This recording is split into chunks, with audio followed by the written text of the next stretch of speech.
You know, uh, with podcasts and all that, we can talk about a variety of stuff, and sometimes we can be critical about what each other says.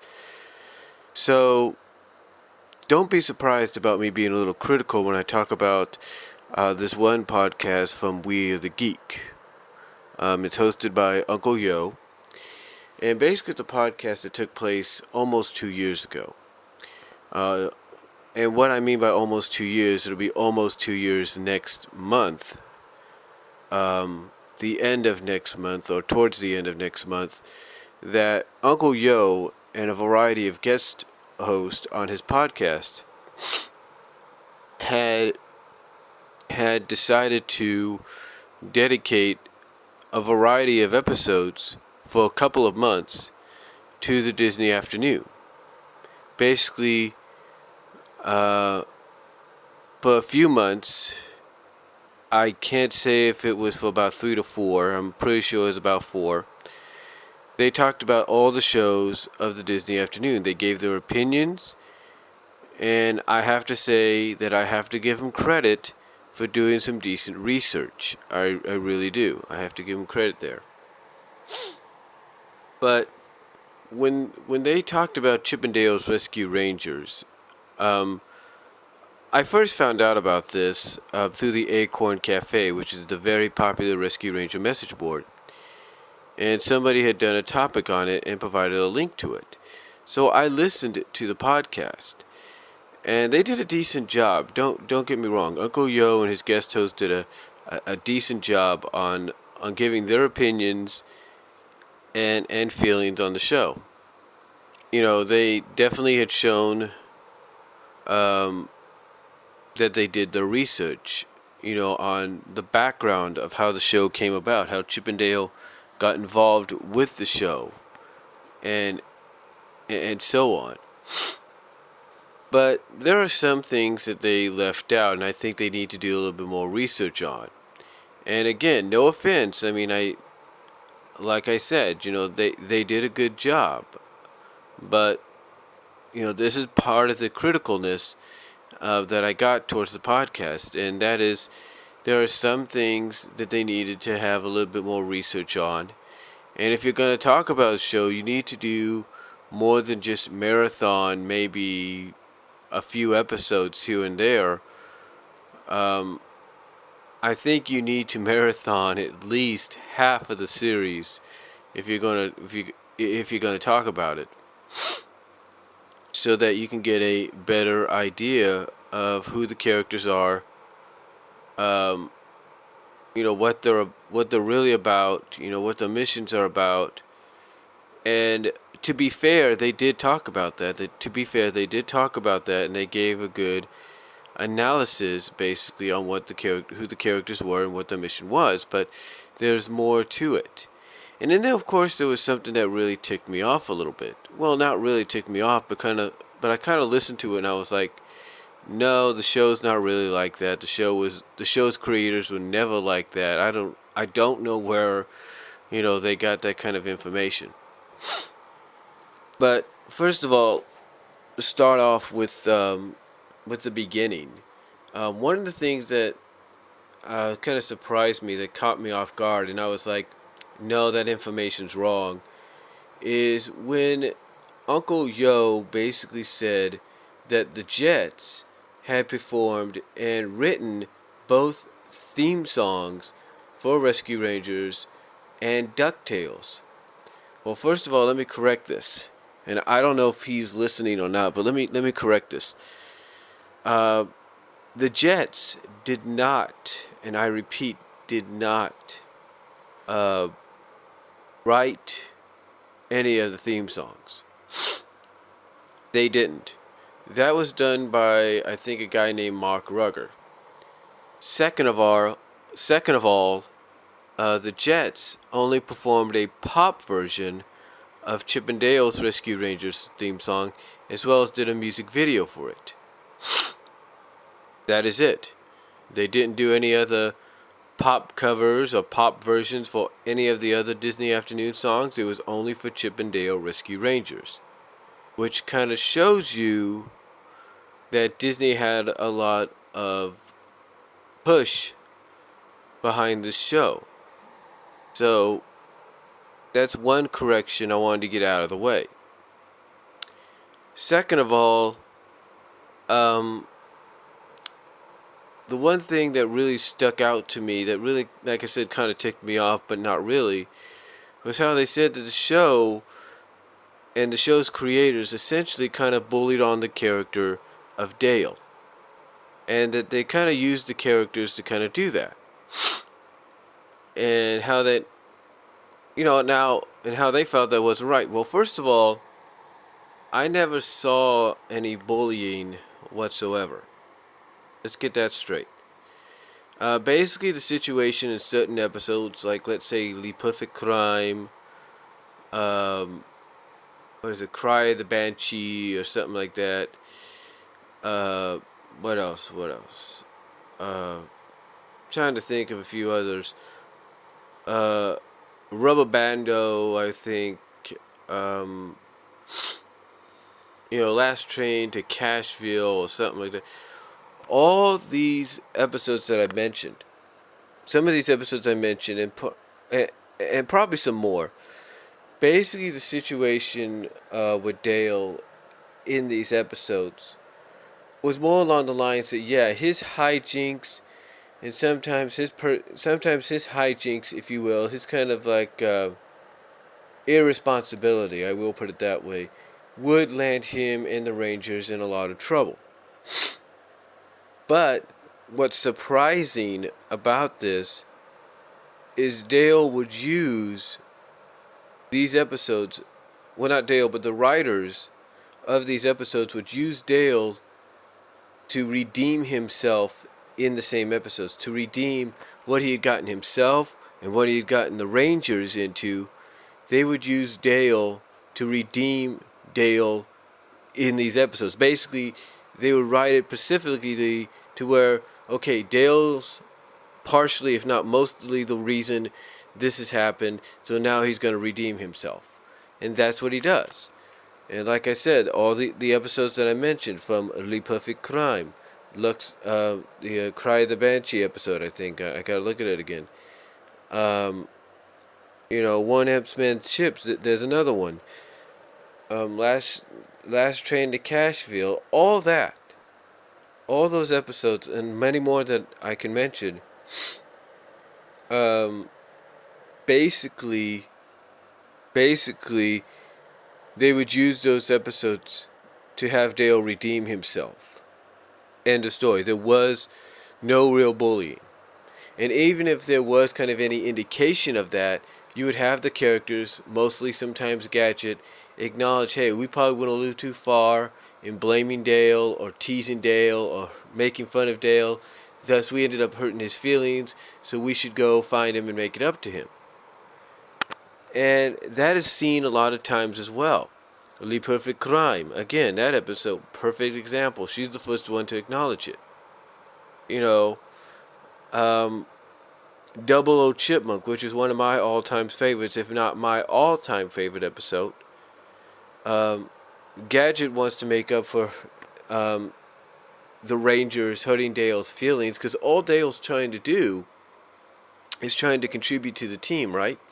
So she wants to make up to him for them hurting his feelings by basically putting on a spy game that he will win at, by basically, as the original plan was to go, by showing back up at Ranger headquarters and them probably surprising him, saying, surprise, here's a little spy game we put together for you to make up for what we did. So again, they do make up for what, again, even if there is any indication of that, as these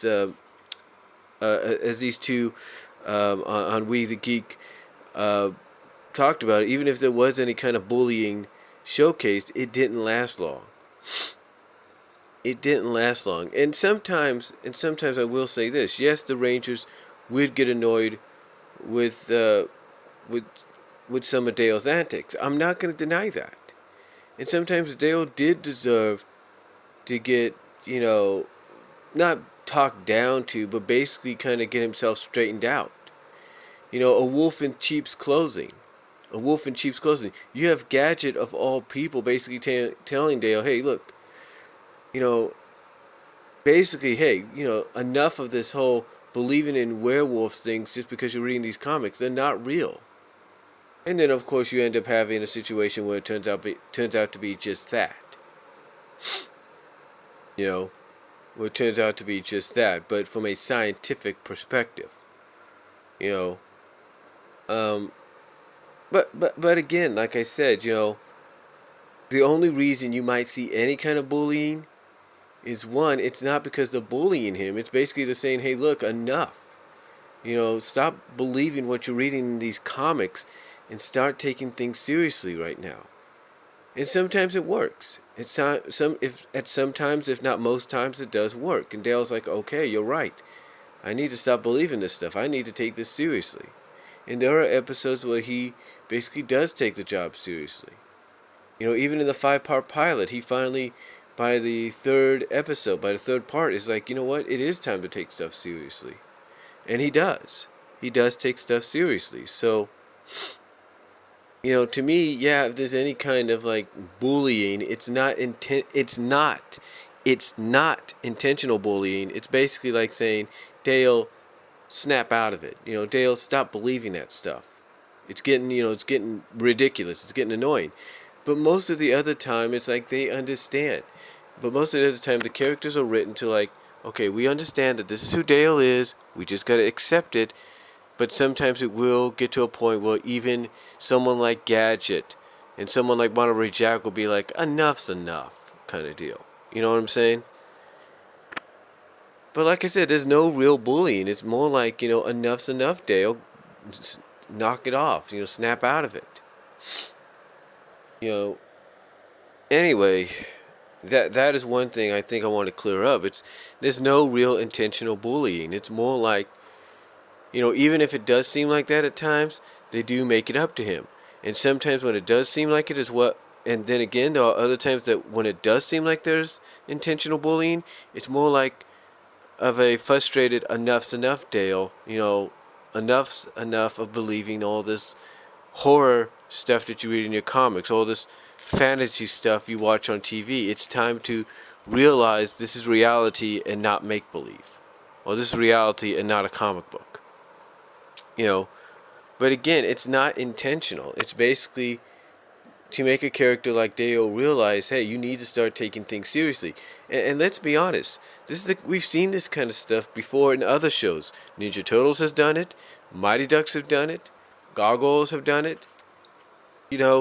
Any team-up show, whether it's animated or live action, has basically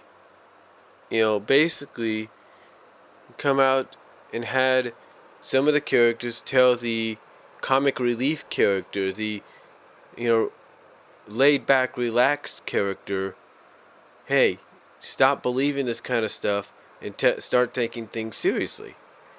But it also shows that at the same time that, yeah, that's what they do, but it also shows that when they feel that they've gone too far and maybe bullying, as some people would put it, or hurting that other character's feelings, they do make it up to him.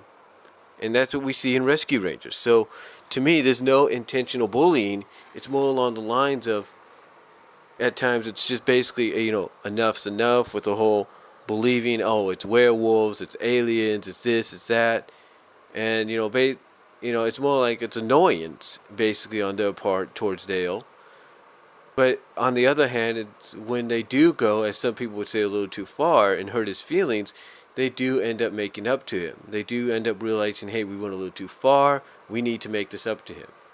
And like I say, Le Perfect Crime, Gadget's the first to realize that. She's the first one to acknowledge it. And, Double O Chipmunk's another good example. She's the first one to acknowledge it. And she even is the one that says, she's even the one that puts into action a way to make it up to him. So, again, there is no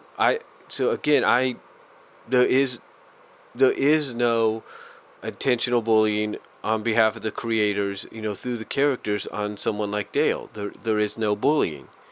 It just may seem that way to some people that have not watched the show as long as I have, as long as anybody else has.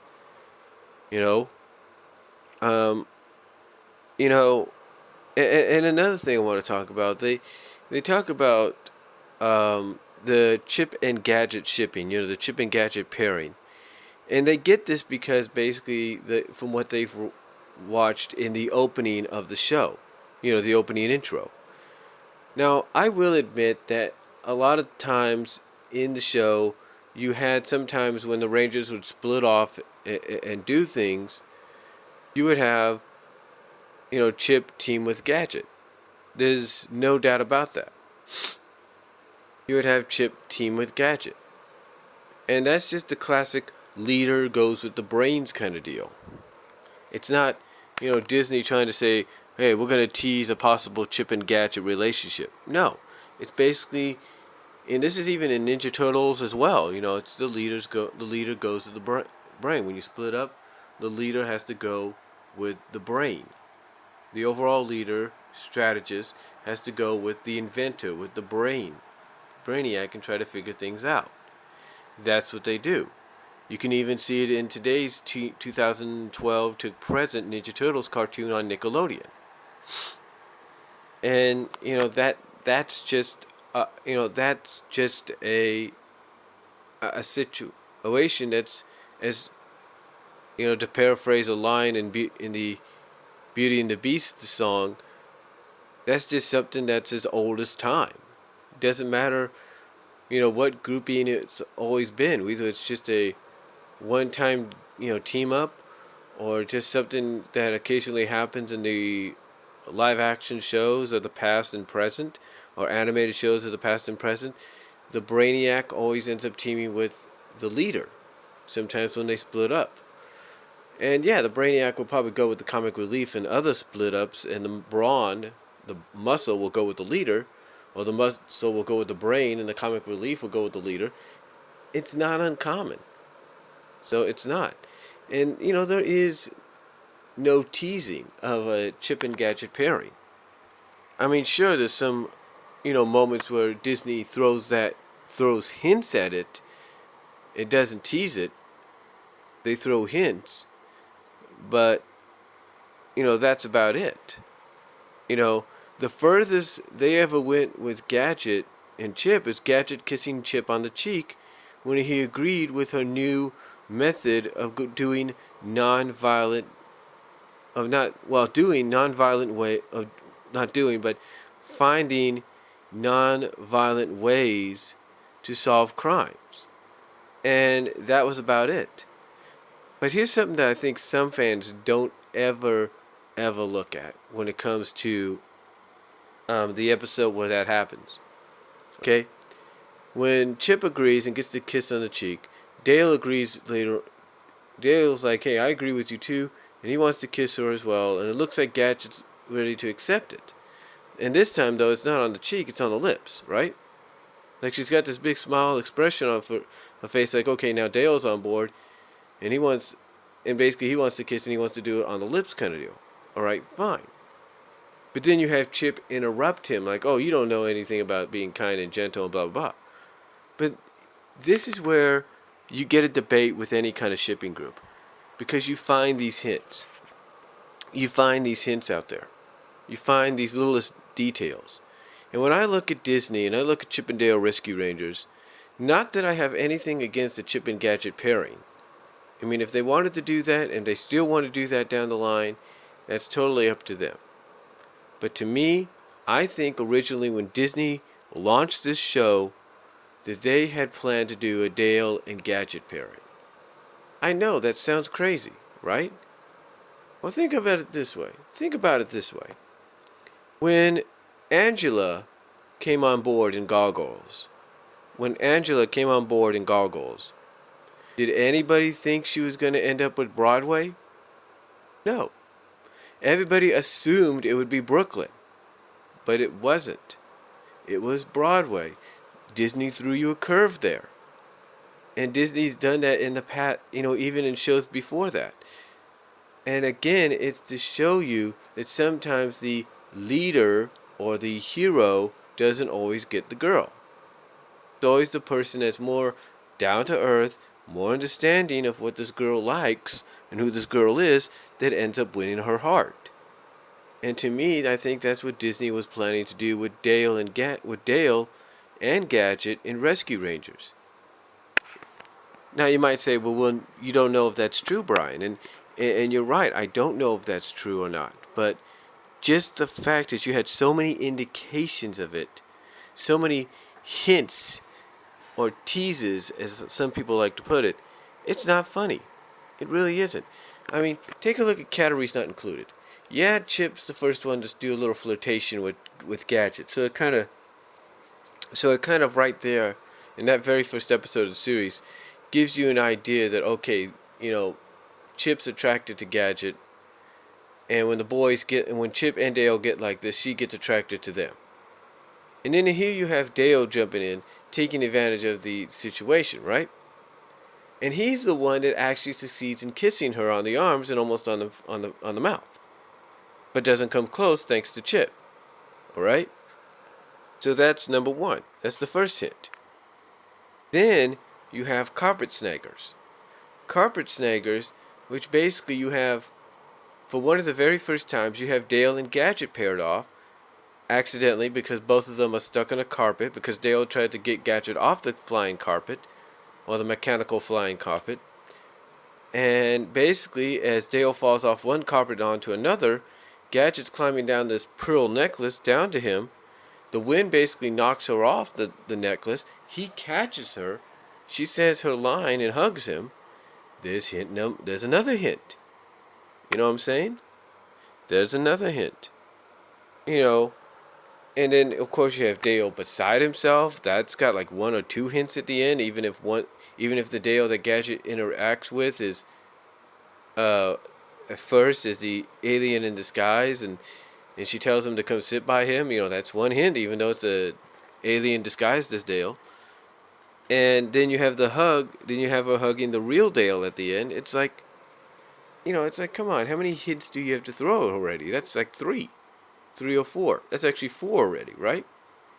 Then you take a look at the other episodes that came after, that came afterwards and came after To the Rescue. You have Song of the Nightingale. You have Whether or Not. You have RoboCat. You have Double O Chipmunk. Need I say more on that?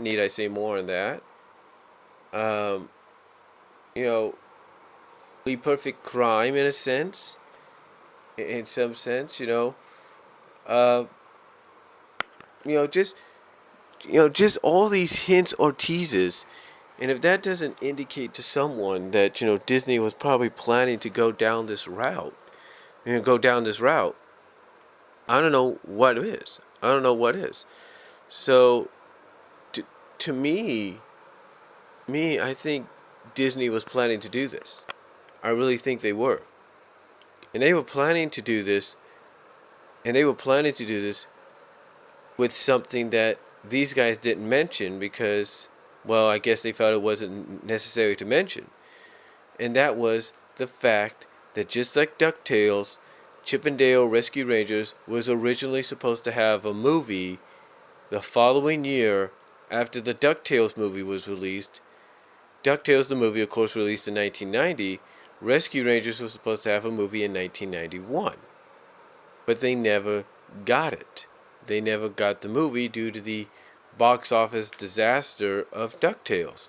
And yet now they're going to get one. Now, of course, nobody knew in 2012 that, of course, that Disney and the director behind, well, not the director, but the studio, that Disney, along with the production studio, whoever, Marvel, whatever it is, would want to do a Rescue Ranger movie. No one knew about that in 2012, but they are. But still, I'm kind of surprised that they didn't really just briefly mention that the Rangers were supposed to get a movie. Because they were in 1991. And that's why I think, just my opinion, that's why I think Disney was going to probably officially set up Dale and Gadget as a couple, in that movie. Now, I could be wrong, but I don't think I am. But again, that's just my opinion. But now you don't have to worry about that. And this is something else that surprised me.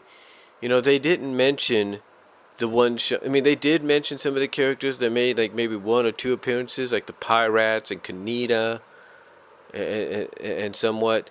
But they never mentioned any of the one-shot characters that made returns in Boom Studio Comics. As well as even before then in fan fiction and whatnot. Characters like Sparky, characters like Tammy and her sister Bink, Foxglove, you know, the list goes on. Queenie, if you will. They never mention these other characters, and and I'm kind of surprised by that, especially when you're talking about a possible Chip and Gadget shipping.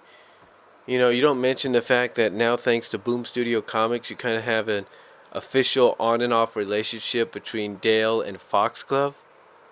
So that kind of puts Dale to the side and opens up the Chip and Gadget possibility.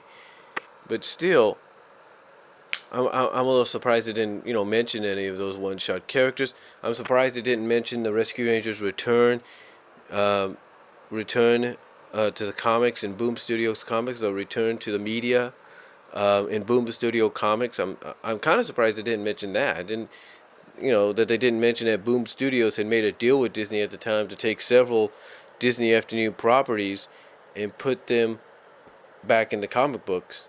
I'm surprised they didn't go that far. But, well, not go that far. I'm just surprised they didn't, go and talk about that. I mean, because, this shows that, yeah, they did some great research. Don't get me wrong about that. They talked about how the show came about, the background and everything, but they didn't do but they should have done more. They should have done a better research and basically got a better idea of who the characters were, what the show was, who they interacted with, and how and what the importance was sometimes with these interactions, So, to me, I look at the fact that Chip and Dale's Rescue Rangers was indeed a good show. And they even went as far as to admit, and I'll give Uncle Yo and his guest host on this episode a few years back credit of acknowledging that, just like a lot of us, that as good as DuckTales was, and as good as Tailspin was that came after Rescue Rangers, that they preferred Rescue Rangers over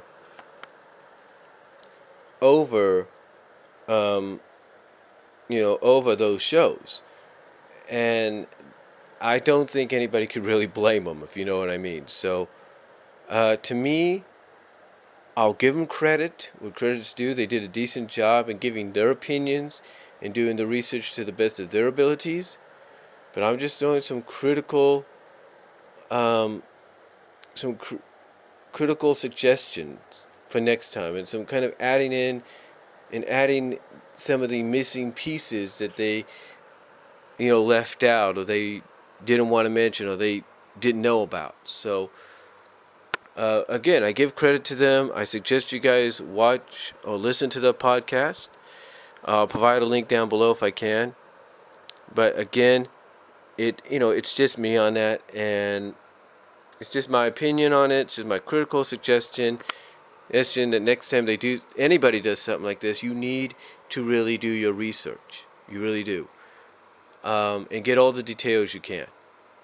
So, that's all I'm going to say. I'll probably talk about one more down the line, and you'll find out what that is when I get to it. So, till next time, God bless.